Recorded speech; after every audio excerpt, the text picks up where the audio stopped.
கதைச்சரம் நேயர்களுக்கு அன்பார்ந்த வரவேற்புகள். இன்று நாம் பார்த்தசாரதி அவர்களின் பொன் விலங்கு என்ற நாவலை காண உள்ளோம். அதிகாரம் 15. நாட்கள் சுவாரஸ்யமில்லாமல் மெல்ல நகர்ந்து கொண்டிருந்தன. மளிகை பந்தல் கல்லூரியிலிருந்து ஒரு விவரமும் தெரியவில்லை. கோடை வெயிலின் கொடுமை காலை 8 மணிக்கு மேல் மாலை 6 மணி வரை நகரத்தை வாட்டி எடுத்து கொண்டிருந்தது.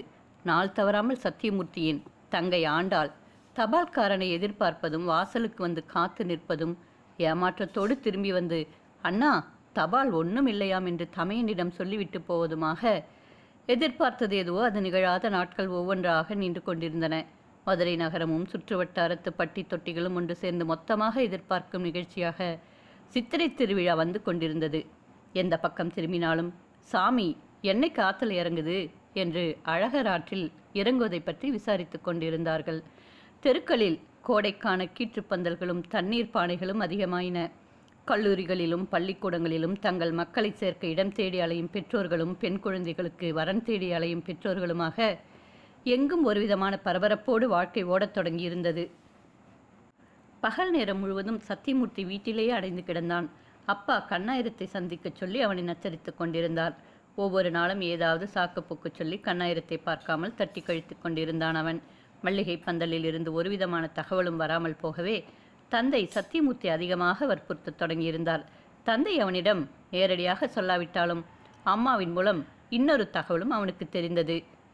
வீட்டு மாடி இடித்து கட்டுவதற்காகவும் தங்கை ஆண்டாளின் திருமண செலவுக்காகவும் அப்பா கண்ணாயிரத்திடம் 5000 ரூபாய்க்கு மேல் கடன் கேட்டு அலைந்து கொண்டிருக்கிறாராம். முதலை வாய்க்குள் காலை விடுவதைப் போல அப்பா கண்ணாயிரத்தின் பிடியில் தானாக போய் வலிவில் சிக்கிக் கொள்கிறாரே என்பதை எண்ணி பார்க்கும் பொழுது அவனுக்கு மிக வேதனையாக இருந்தது. இந்த செய்தி அறிந்த பின்பே கண்ணாயிரத்தோடு தன் தந்தை அடிக்கடி சுற்றி கொண்டிருப்பதற்கும் உடனே கண்ணாயிரத்தை பார்க்கும்படி தன்னை தூண்டுவதற்கும் சரியான காரணம் அவனுக்கு புரிந்தது. காலையும் மாலையும் எப்பொழுது வந்து கண்ணாயிரம் கூப்பிட்டாலும் அப்பா மறுக்காமல் அவரோடு காரேறி போய்க் கொண்டிருந்ததற்கு வெளிப்படையாக வேறு என்னவோ காரணம் சொல்லிக் கொண்டிருந்தார். மஞ்சள்பட்டி ஜமீன்தார் மக்கள் சபை தேர்தலுக்கு நிற்கப் போகிறானாம். ஆங்கிலமும் தெரியாமல் இந்தியும் தெரியாமல் தில்லிக்கு போனால் கண்ணை கட்டி காட்டில் விட்ட மாதிரி இருக்காதா?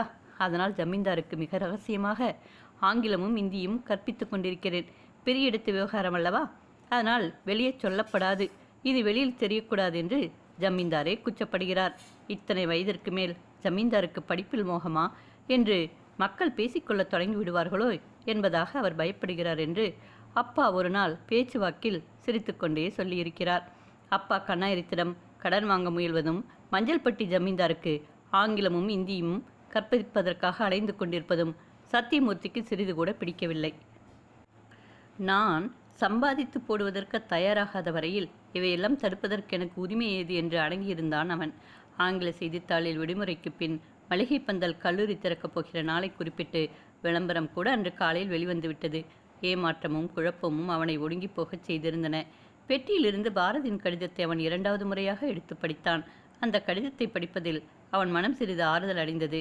என்னை ஏமாற்றி விடாதீர்கள் சார், உங்களை அவசியம் இங்கே எதிர்பார்க்கிறேன் என்று அந்த கடிதத்தை முடித்திருந்தாள் பூபதியின் மகள். அதை படிக்கும் பொழுது அவன் தன் ஞாபகத்தில் முழுமையான மகிழ்ச்சியை உணர்ந்தான். நான் உன் விருப்பப்படியே மல்லிகை பந்தலுக்கு வந்துவிட வேண்டும் என்று நினைத்தாலும் உன் தந்தை என்னை ஏமாற்றி விடுவார் போல இருக்கிறது பெண்ணே என்று எண்ணிக்கொண்டே மனத்துயரத்தோடு அந்த கடிதத்தை பெட்டியில் வைத்து பூட்டினான் சத்தியமூர்த்தி. இனிமேல் மல்லிகை பந்தலில் இருந்து கடிதமோ ஆர்டரோ வரும் என்ற நம்பிக்கை அவனுக்கு இல்லை. தன்னுடைய உருக்கமான கடிதம் கூட பூபதியின் மனதை மாற்றவில்லை என்று எண்ணிய பொழுது அவனால் அந்த ஏமாற்றத்தை தாங்கிக் கொள்ள முடியவே இல்லை. வெளியில் எங்கும் புறப்பட்டு போகவே பிடிக்காமல் வீட்டின் தனிமையில் புத்தகங்களை நாடி மன அமைதி பெற முயன்றான் அவன். அவன் கண்ணாயிரத்தை பார்க்காமலே தட்டி கழித்தது பிடிக்காததனால் தந்தை அவனோடு பேசுவதையே நிறுத்தியிருந்தார். அம்மாதான் அவன் மனமறிந்த ஆறுதலாக அவ்வப்பொழுது 2 வார்த்தைகள் பேசிக்கொண்டிருந்தாள். வருத்தப்படாதே சத்தியம், உனக்கென்று எப்படியும் ஒரு வேளை காத்து கொண்டுதான் இருக்கும். இல்லாததை எல்லாம் நினைத்து நீயாக மனதை கெடுத்து கொள்ளாதே, நிம்மதியாக இரு என்று அவன் முகமும் மனமும் வாடுவதை பொறுக்க முடியாமல் அம்மா ஆறுதல் கூறும் வேளையில் அவனுக்கு சிறிது மன அமைதி கிடைக்கும். சித்ரா பௌர்ணமிக்கு இன்னும் 2 நாட்களே இருந்தன. பூபதிக்கு இன்னொரு கடிதம் எழுதலாமா என்று, அல்லது ஒரேடியாக மல்லிகை பந்தலை மறந்துவிட்டு வேறு கல்லூரிகளுக்கு முயற்சி செய்யலாமா என்று அவன் தயங்கிக் கொண்டிருந்த பொழுது அந்த நல்ல செய்தி வந்து சேர்ந்தது. அவ்வளவு நாட்கள் அவனை காக்க வைத்ததற்கு வட்டியும் முதலுமாக சேர்ந்து வருவது போல இன்று பகல் 1 மணி தபாலில் 3 தனித்தனி கடிதங்கள் மல்லிகை பந்தலில் இருந்து அவனுக்கு வந்தன. அந்த கடிதங்கள் கைக்கு கிடைத்த பொழுது அவன் அடைந்த மகிழ்ச்சியும் ஆர்வமும் எல்லையற்றவையாக இருந்தன.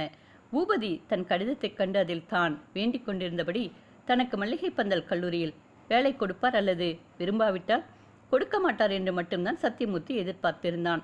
அவரோ அவனுக்கு ஆர்டரும் அனுப்பிவிட்டு தனியாக ஒரு கடிதமும் எழுதியிருந்தார். ஆர்டர் கல்லூரி அலுவலகம் மூலம் தனியாக வேறொரு உரையில் வந்திருந்தது. 3வது கடிதம் பாரதியிடமிருந்து வந்திருந்தது. படிப்பதற்கு மனம் முந்துகிற அந்த கடிதத்தை இறுதியில் படித்துக் கொள்ளலாம் என்று வைத்துவிட்டு பூபதியின் கடிதத்தை முதலில் பிரித்து படிக்கலானான் அவன். அன்புக்குரிய இளைஞர் சத்தியமூர்த்திக்கு அநேக ஆசிகள். உங்கள் கடிதம் கிடைத்தது. மல்லிகை பந்தல் கல்லூரியில் வேலை பார்க்க வேண்டும் என்று நீங்கள் மிகுந்த ஆர்வம் கொண்டிருப்பதாக எழுதியிருக்கிறீர்கள். எடுத்த எடுப்பில் உங்களை பார்த்தவுடன் தமிழ் விரிவுரையாளர் பதவியை உங்களுக்குத்தான் தர வேண்டும் என்று எனக்கே தோன்றியது. ஆனால் நமது சந்திப்பின் முடிவில் நீங்கள் பேசிய சில வார்த்தைகள் என் மனதை மிகவும் ஆழமாக புண்படுத்திவிட்டன.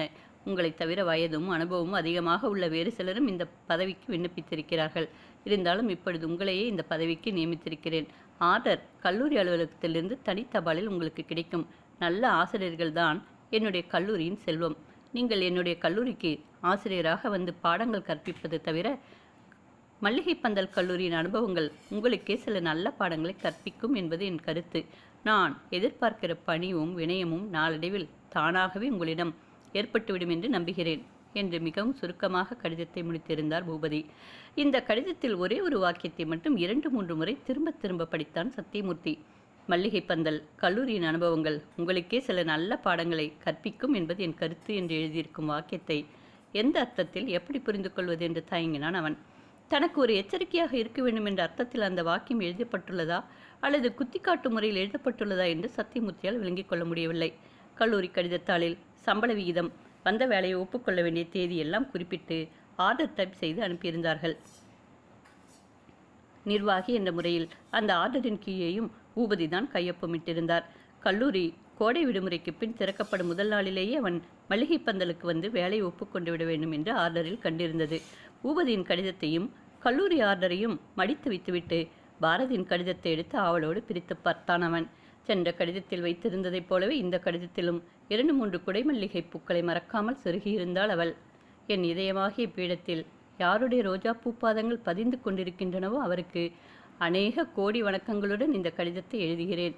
என்னுடைய முன் கடிதத்தில் நான் உங்களை வேண்டிக் கொண்டிருந்தபடி அப்பாவிற்கு நீங்கள் எழுதிய கடிதத்தை அவர் வெளியே போயிருந்த பொழுது அவருக்கு தெரியாமல் நானும் எடுத்து படித்தேன். அவ்வளவு அருமையான இலக்கிய நயம் நிறைந்த கடிதத்தை படித்த பின்பும் அப்பாவால் எப்படி மனம் நெகிழாமல் இருக்க முடியும்? வேறு ஒரு சமயமாக இருந்தால் அப்பாவை உங்களுக்கு சாதகமாக நினைக்க விடாமல் கல்லூரி முதல்வர் பிடிவாதமாக ஏதாவது சொல்லி கெடுத்துக்கொண்டே இருப்பார். ஆனால் இப்பொழுது சூழ்நிலை எந்த விதத்திலும் கல்லூரி முதல்வருக்கு சாதகமாக இல்லை. சில நாட்களுக்கு முன் இங்கு ஒரு சம்பவம் நிகழ்ந்தது. அதை பற்றி உங்களுக்கு தெரிந்திருக்க வேண்டியது அவசியம். ராஜாராமன் என்ற ஒரு மாணவன் பிஎஸ்சி பரீட்சை முடிவுகள் செய்தித்தாளில் வெளியான தினத்தன்று தான் பரீட்சையில் தேரவில்லை என்பதற்காக கல்லூரி முதல்வரை குத்தி கொலை செய்ய முயன்றான். பல்கலைக்கழகத்தார் நடத்துகிற பொது பரீட்சையில் நீ தேராமல் போனால் அதற்கு கல்லூரி முதல்வர் எப்படியப்பா காரணமாக முடியும் என்று அப்பா அந்த பையனை விசாரிக்கும் பொழுது கேட்டார். அந்த பையனோ கல்லூரி நாட்களிலிருந்து நான் உருப்படாமல் போக வேண்டும் என்று பிரின்சிபால் திட்டமிட்டு கொண்டு சதி செய்தார் சார் என்று ஒரே முரண்டு பிடித்தான்.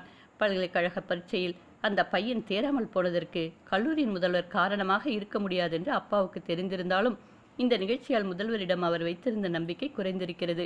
மாணவர்களை கொலை செய்யும் துணிந்துவிட தூண்டும் அளவிற்கு முதல்வரிடம் என்ன கெட்ட குணம் இருக்க முடியும் என்று அப்பா சிந்திக்க தொடங்கியிருக்கிறார். முதல்வருக்கு சம்பந்தமில்லாத பொது பரீட்சையில் தான் தேராமல் போனதற்கு முதல்வர் காரணம் என்று அந்த பையன் கூறுவது உணர்ச்சி வெறியால் இருக்கலாம் என்று தெரிந்திருந்தும் இப்படி ஒரு சம்பவம் நேர்ந்ததால் அப்பா மிகவும் மனம் குழம்பி போயிருக்கிறார். இந்த செய்தி பத்திரிகைகளில் வெளியானால் மல்லிகை பந்தல் கல்லூரியின் பெயர் கெட்டுவிடுமே என்று அஞ்சி மிகவும் சிரமப்பட்டு தடுத்திருக்கிறார். கல்லூரி முதல்வர் தோள்பட்டையில் கத்தி குத்து காயத்தோடு 4-5 நாள் ஆஸ்பத்திரியில் இருந்தாள். முதல் நாள் சம்பவம் நடந்த தினத்தன்று நானும் அப்பாவும் கல்லூரி முதல்வரை பார்ப்பதற்காக ஆஸ்பத்திரிக்கு போயிருந்தோம். அப்பா ஹாஸ்பிட்டலிலேயே முதல்வரை கண்டித்தார். இளம் பிள்ளைகளை நிறைய மன்னித்த பின்பே திருத்த முடியும். ஒரு பையன் நீங்கள் காரணமில்லாத ஒரு காரியத்திற்காக உங்களை கொலை செய்துவிட கத்தியை தூக்கி கொண்டு வரும் அளவு என்ன கெடுதலை நீங்கள் அவனுக்கு செய்திருக்க முடியும் என்று எனக்கு புரியவே இல்லை. இந்த விதமான அசம்பாவிதங்களில் இதுவே கடைசியாக இருக்க வேண்டும் என்று கடுமையான குரலில் அப்பா முதல்வரை கண்டித்த பொழுது நானும் அருகில்தான் இருந்தேன். கேம்பிரிட்ஜில் படித்து ஆக்ஸ்போர்டில் டாக்டர் பட்டம் வாங்கிவிட்டால் மட்டும் போதுமா? பையன்களிடம் அன்பும் நிகழ்ச்சியும் கொண்டு பழகி அவர்களை வசப்படுத்த தெரியாவிட்டால் என்ன பயன்? நீங்கள் உங்களுடைய பட்டுப்பாதங்களால் இந்த கல்லூரி காம்பவுண்டுக்குள் நடக்கப் போகிற முதல் தினத்திலிருந்து இந்த விதமான வம்புகள் எல்லாம் தொலைந்து போகும் என்று நான் உறுதியாக நம்புகிறேன். நீங்கள் இங்கு விரிவுரையாராக வந்த பின்பு எப்படிப்பட்ட முரட்டு இளைஞர்களும் உங்களை சுற்றி கைகூப்பிக் கொண்டு தெரியப் போகிறார்கள் பாருங்களேன். நீங்கள் இங்கே மல்லிகை பந்தலுக்கு வந்துவிட்டு திரும்பிய தினத்தன்று மாலை வேறொரு முதியவருக்கு இன்டர்வியூ நடத்தி முடித்து அவரை அனுப்பிய பின் அப்பாவும் கல்வி முதல்வரும் தனியாக அமர்ந்து பேசிக்கொண்டிருந்ததை நானே என் செவிகளால் கேட்டேன். அப்பொழுது கல்லூரி முதல்வர் உங்களை பற்றி அப்பாவிடம் என்ன சொன்னார் தெரியுமா? சத்தியமூர்த்தியைப் போல இளம் பருவமும் தோற்றப்பொழிவும் கேட்பவர்களை மயக்கி விடுகிற பேச்சு கவர்ச்சியும் உள்ள இளைஞனால் மாணவர் மனங்களை விரைவில் கெடுக்க முடியும் என்று நாவு கூசாமல் அப்பாவிடம் குறை சொன்னவர்தானே அவர். அப்படி சொன்னவருக்கு இதுவும் வேண்டும் இன்னமும் வேண்டும். அப்பப்பா, இந்த மனிதர் இருக்கிற இடத்தில் நெருப்பு பிடித்து வெந்து போகும். நல்ல வேளையாக இவர் நினைத்தபடி எதுவும் நடக்கவில்லை. உங்கள் கடிதம் கிடைப்பதற்கு முன்பே அப்பா தமிழ் விரிவுரையாளராக உங்களைத்தான் நியமிக்க எண்ணியிருந்தார். உங்கள் கடிதம் கிடைத்த பின் அந்த எண்ணம் நிச்சயமாகிவிட்டது. ஆனாலும் ஏனோ இத்தனை நாள் தாமதமாக்கிய பின் நேற்றுத்தான் உங்களுக்கு ஆர்டர் டைப் செய்ய சொல்லி ஹெட் கிளார்க்கினிடம் கூறினார். அப்பாவும் உங்களுக்கு தனியாக ஒரு கடிதம் எழுதியிருப்பார் என்று நினைக்கிறேன். தெய்வம் நம்மை கைவிட்டு விடவில்லை. நீங்கள் இங்கு வந்து எங்கள் கல்லூரியில் பணிபுரியப் போகிறீர்கள் என்ற ஞாபகத்தையே கொண்டாடும் மனதோடு நான் உங்களுக்காக காத்து கொண்டிருக்கிறேன். நான் கூட தமிழ் குரூப் எடுத்துக்கொள்ள தீர்மானம் செய்துவிட்டேன். அப்பாவிடம் அவர் சம்மதிக்கிற சமயம் பார்த்து ஒரு வார்த்தை சொல்லி சம்மதம் பெற்றவன் நிச்சயமாக தமிழ் பிரிவில் நானும் சேர்ந்து விடுவேன்.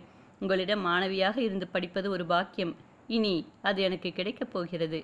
ஆர்டர் கிடைத்ததற்கு நன்றி தெரிவித்த அப்பாவுக்கு ஒரு வரி எழுதிவிடுங்களேன். கல்லூரி திறக்கும் நாளன்று உங்களை ஆவலோடு எதிர்பார்க்கிறேன். உங்களுக்கு மிகவும் விருப்பமான மல்லிகை பந்தலின் மனம் மிகுந்த பூக்கள் இரண்டையும் இந்த கடிதத்தில் சொருகியிருக்கிறேன். உங்கள் பாரதி. இந்த கடிதத்தை படித்ததும் இப்படி கூட ஒரு அன்பு உலகத்தில் உண்டா என்று ஆச்சரியமடைந்தான் சத்தியமூர்த்தி. உடனே பூபதிக்கு நன்றி தெரிவித்து ஒரு கடிதமும் எழுதினான். அந்த கடிதத்தை தபாலில் சேர்த்துவிட்டு அவன் வீடு திரும்பிய பொழுது அன்றொரு நாள் மோகினியோடு கோவிலில் பார்த்த அந்த சிறுவன் உள்ளே செல்வதா திரும்பி போய்விடுவதா என்ற தயக்கத்தோடு தன் வீட்டு வாசலில் வந்து நின்று கொண்டிருப்பது தெரிந்தது. என்ன தம்பி? சார், அக்கா உங்களை பார்த்து ஒரு சங்கதி சொல்லிட்டு வர சொன்னாங்க. சொல்லேன். என்ன சங்கதி அது? சித்ரா பௌர்ணமி என்று மாலை 7 மணிக்கு தமுக்கம் பொருட்காட்சியில் மோகினி அக்காவோட நாட்டியம் இருக்கு. அதுக்கு நீங்கள் அவசியம் வரணும்னு அக்கா ஆசைப்படுறாங்க. வேறு யாருக்கும் தெரியப்படாது. உடனே இதை போய் அவரிடம் சொல்லிவிட்டு வான்னாங்க. இந்த வீட்டை கூட அக்கா சொன்ன அடையாளத்தில் இருந்து தான் நான் தேடி கண்டுபிடித்தேன்.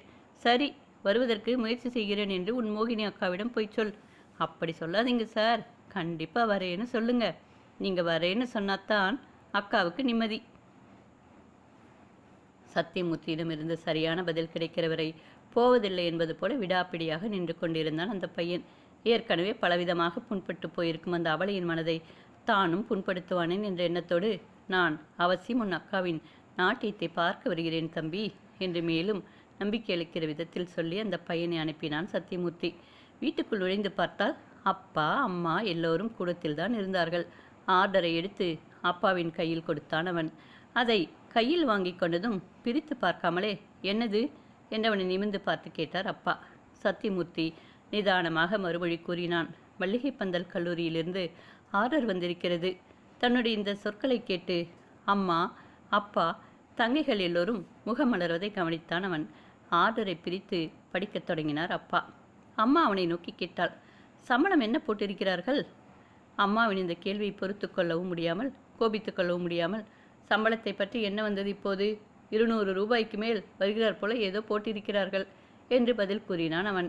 இன்று சாயங்காலம் பேச்சியம்மன் கோவிலில் நெய் விளக்கு போட்டுவிடு கல்யாணி. நான் சத்தியத்தின் நட்சத்திரத்திற்கு பழைய சொக்கநாதர் கோவிலில் ஓர் அர்ச்சனையும் செய்து விடுகிறேன் என்று அம்மா கூறிய பொழுது அந்த பக்தியும் பேதம் நிறைந்ததாகவே தோன்றியது சத்தியமூர்த்திக்கு. ஒவ்வொருவரும் தங்கள் தங்கள் தேவைகளை நிறைவேற்றியவுடன் தான் தெய்வத்திற்கு நன்றி செலுத்துவது என்று வைத்துக்கொண்டால் என்ன ஆவது? அப்படிப்பட்ட நன்றியிலேயே தெய்வமும் திருப்தி அடைந்து விடுமானால் அப்புறம் சாதாரணமான சர்க்கார் அதிகாரிகளுக்கும் தெய்வத்திற்கும் என்ன வித்தியாசம் இருக்க முடியும்? ஆர்டர் அனுப்பியவுடன் நன்றி செலுத்தி பூபதிக்கு நான் எழுதிய கடிதத்திற்கும் அம்மாவின் அர்ச்சனைக்கும் தான் என்ன வேறுபாடு என்று நினைத்து வியந்தான் சத்தியமூர்த்தி. அண்ணா, இந்த வேலை எப்படியும் உனக்கு கிடைத்துவிடும் என்று எனக்கு தெரியும். நீ இன்டர்வியூக்கு புறப்பட்டு போன அன்று இரவே நான் கோவிலில் பூக்கட்டி பார்த்து தெரிந்து கொண்டேன் என்று தனியாக அவன் அருகே வந்து தன் மகிழ்ச்சியை தெரிவித்துக் கொண்டாள் தங்கை ஆண்டாள். 4-5 முறை கண்ணாயத்தை பார்க்கச் சொல்லி தன்னை துன்புறுத்திவிட்ட காரணத்தினால் இந்த எதிர்பாராத நிலையில் இந்த ஆர்டர் கிடைத்ததைக் கண்டதும் தந்தை தன்னிடம் மனமிட்டு பேசவோ மகிழ்ச்சியை தெரிவித்துக் கொள்ளவோ முடியாமல் தயங்கி வெட்கப்படுகிறார் என்பதையும் அப்பொழுது அவனால் புரிந்து கொள்ள முடிந்தது.